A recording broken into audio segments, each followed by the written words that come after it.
I'm sure you've seen all the Stanley Cup videos lately, which is probably why you clicked on this video. And I gotta say, a lot of commentary people are going about it the wrong way. I'm gonna preface this by saying I don't own a Stanley Cup. I don't plan to own a Stanley Cup, but if you have one, whatever. I want to start a little bit of like where Stanley Cup came from, which a lot of people might not realize it, but Stanley Cup has been around for like over 100 years. With the new Stanley Cup craze, there's been a ton of videos coming out with parents kind of mocking their kids when they ask for a Stanley Cup, and they end up pulling out these like huge thermoses where they've had these thermoses, these Stanley Cups, since like the 1960s.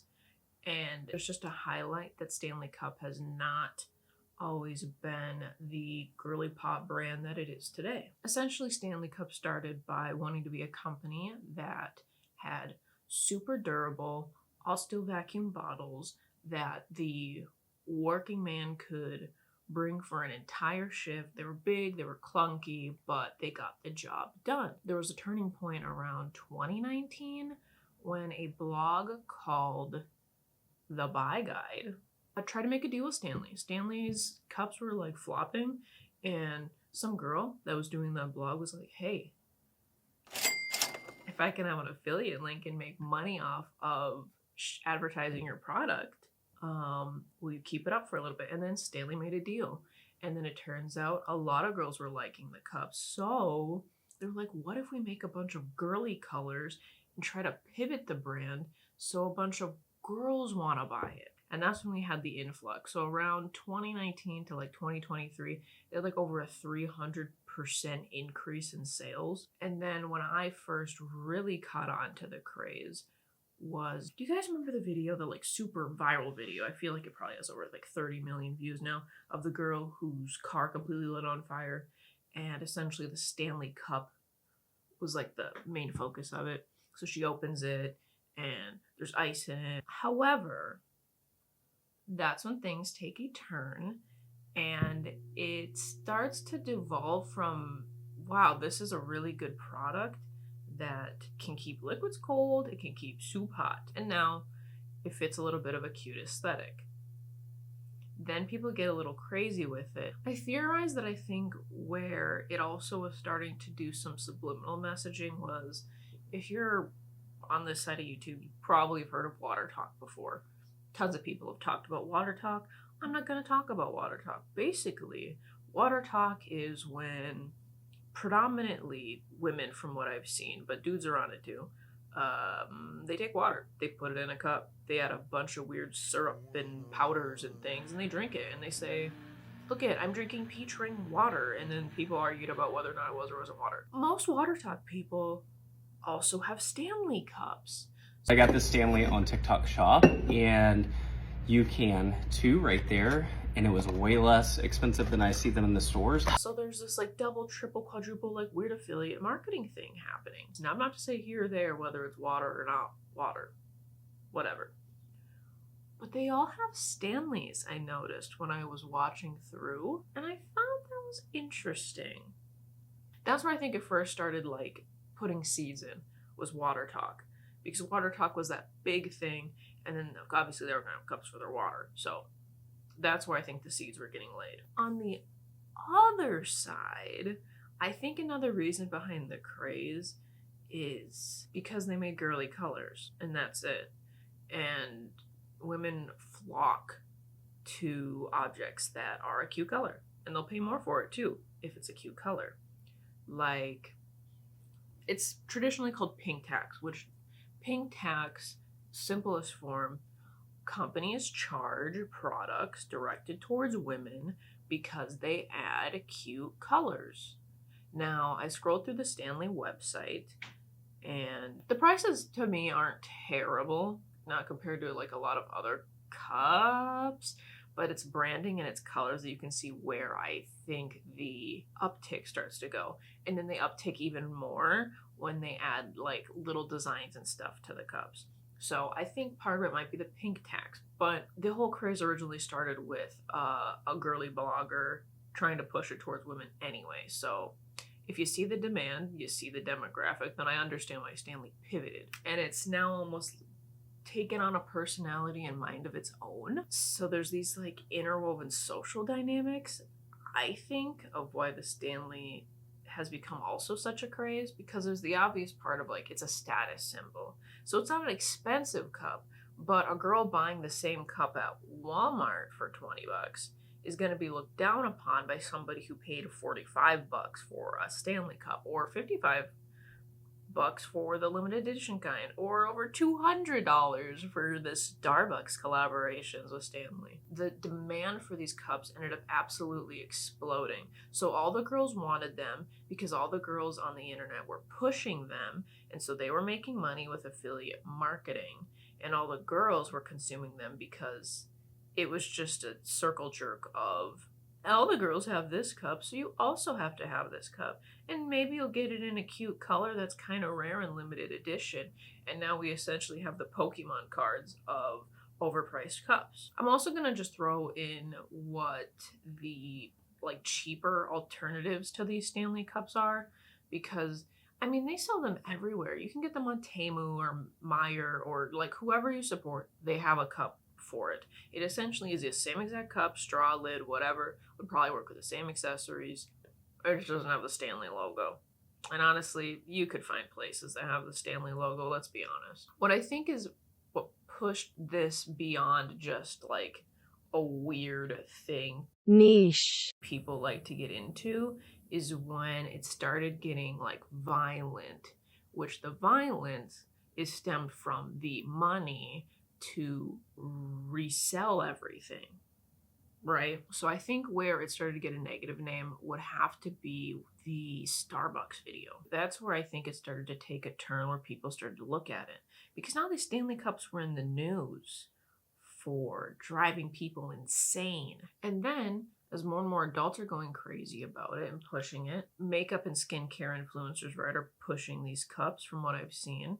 And then a lot of kids like to follow those people. Now, because a lot of adults tend to be, marketing online, which makes sense. The whole aspect where everybody's upset and blaming kids for wanting these Stanley cups when it's not any more generic and consumerist than all of the adults that are doing it too. All of them have it. They're all variants of pretty much the same color scheme. Wisteria, orchid, ebony, lilac, cloud, ocean tie-dye, azalea, coral, tiger lily, peach tie-dye, blush, petal, peach, nectar, rose quartz, golden glass, magnolia, OG cream, cream floral, OG white, OG terrazzo, white. And they all want it, and it's fine. Whatever, collect it. Cool. But then it gets pushed to kids, and now it evolves even more. And then people try to take this narrative of just general consumerism goes into, well, now kids are growing up too much because they want a $45 cup that literally everybody else has. And kids are also trapped online. So why wouldn't they also want the cup that they're told would, to put it bluntly, make them better than somebody else who doesn't have this cup, this thing, right? So I'm going to dive more into the social dynamics of how it affects some of the kids that wanted the cups.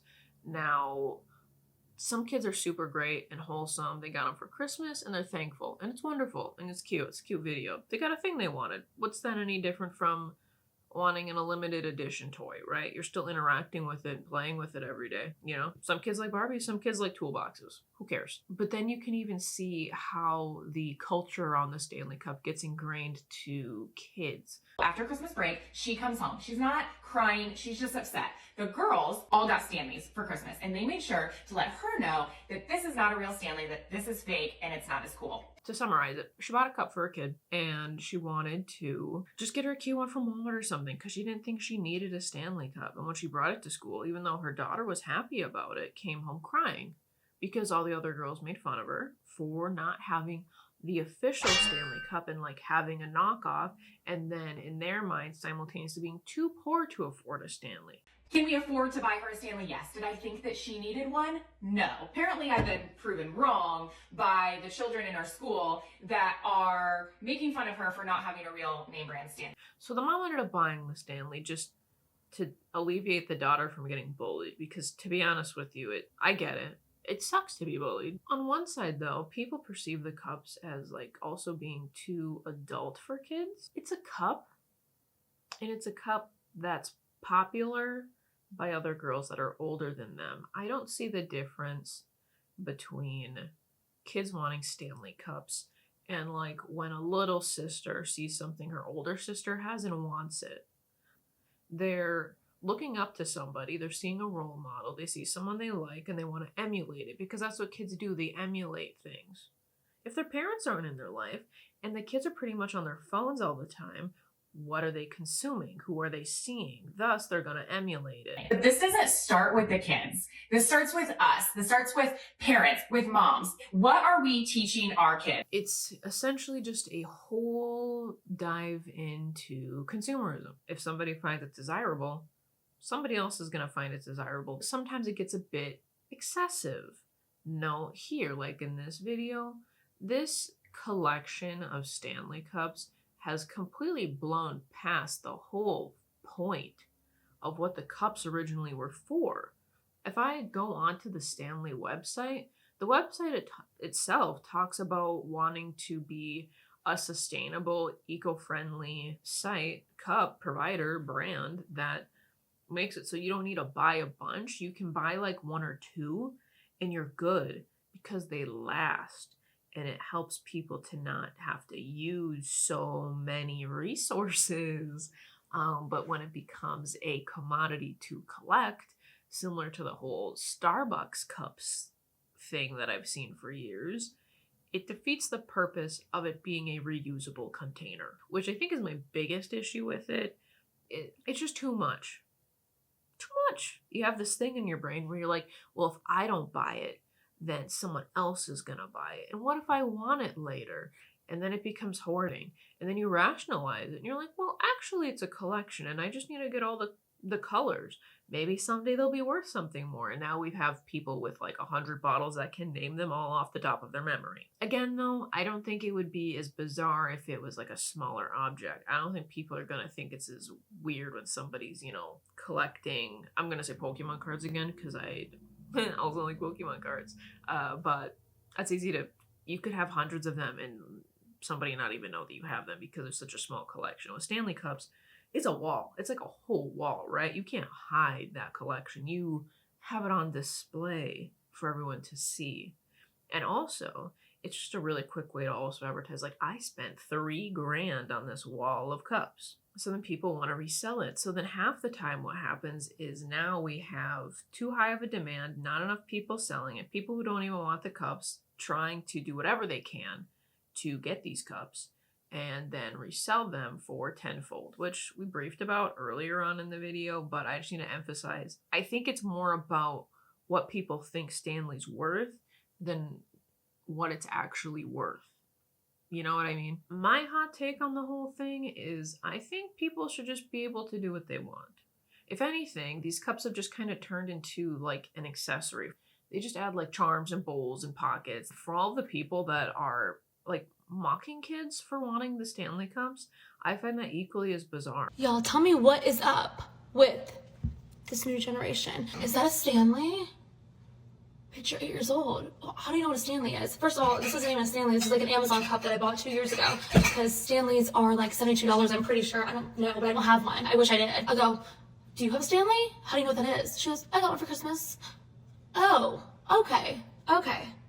You're 8, but okay. What 8-year-old drinks that much water? I don't remember drinking water when I was 8 years old. But these girlies, like, they are way past they're grown, drinking water out of Stanley cups. They're literally at Sephora drinking Stanley cups. I don't even remember having a sip of water when I was, this is an epidemic.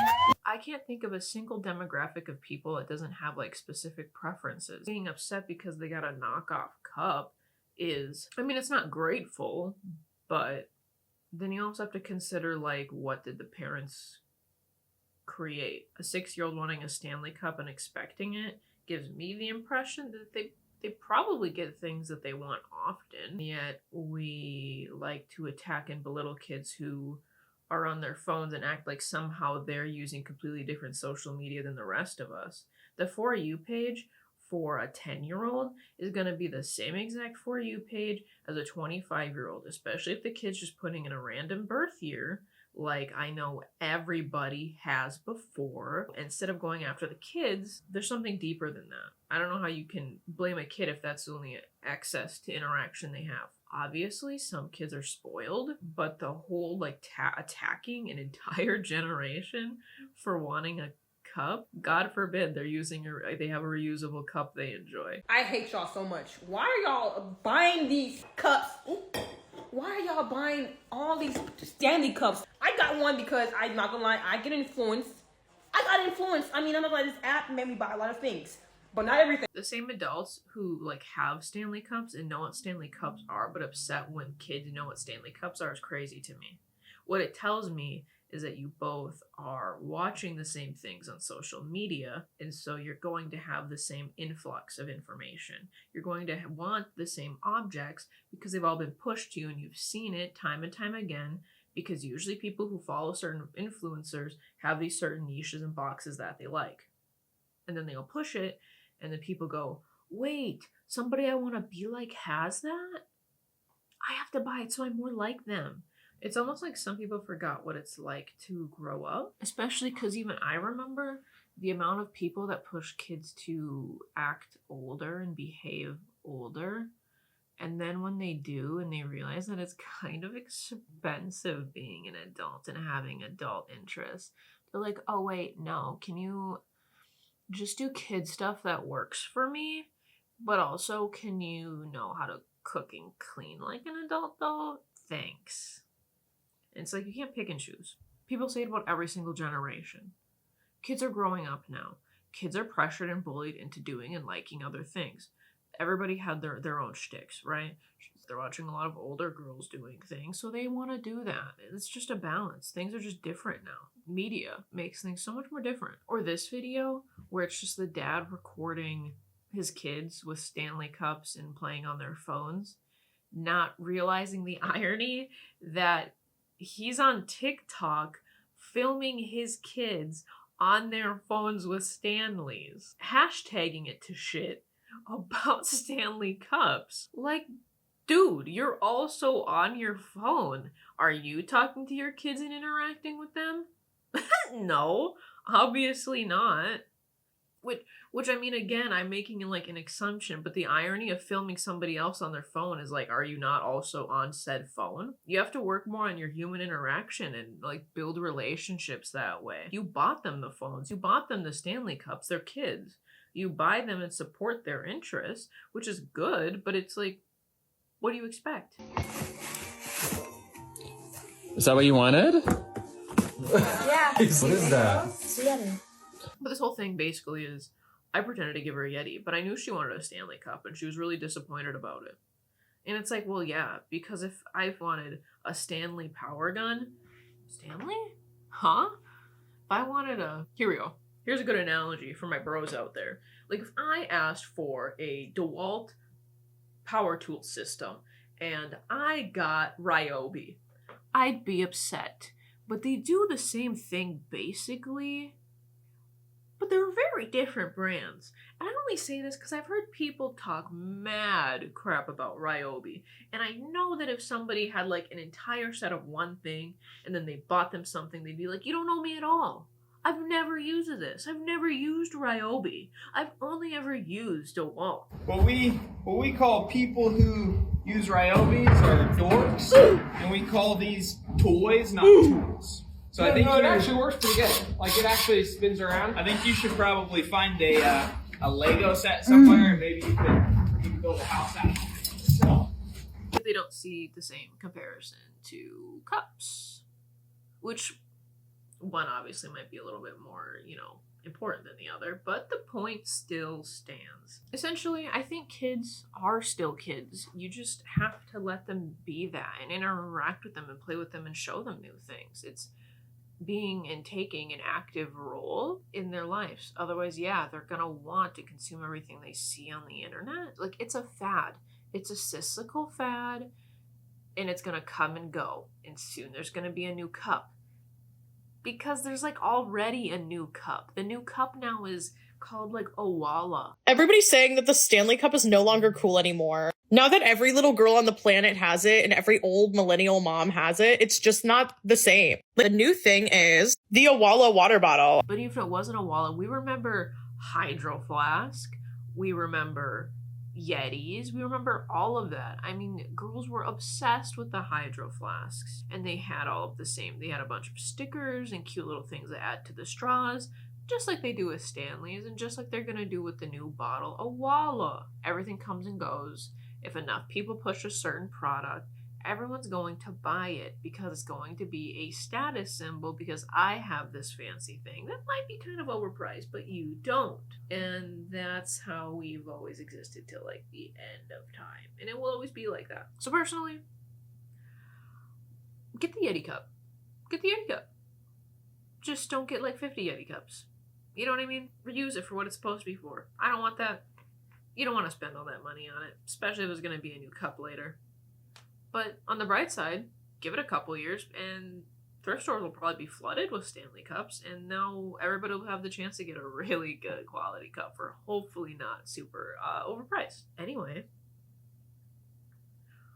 leave your thoughts down in the comments, or if you think I'm just completely wrong on my thoughts, or if there's anything you'd want me to dive further into. And I will see you when I see you, because I don't have a schedule. Bye.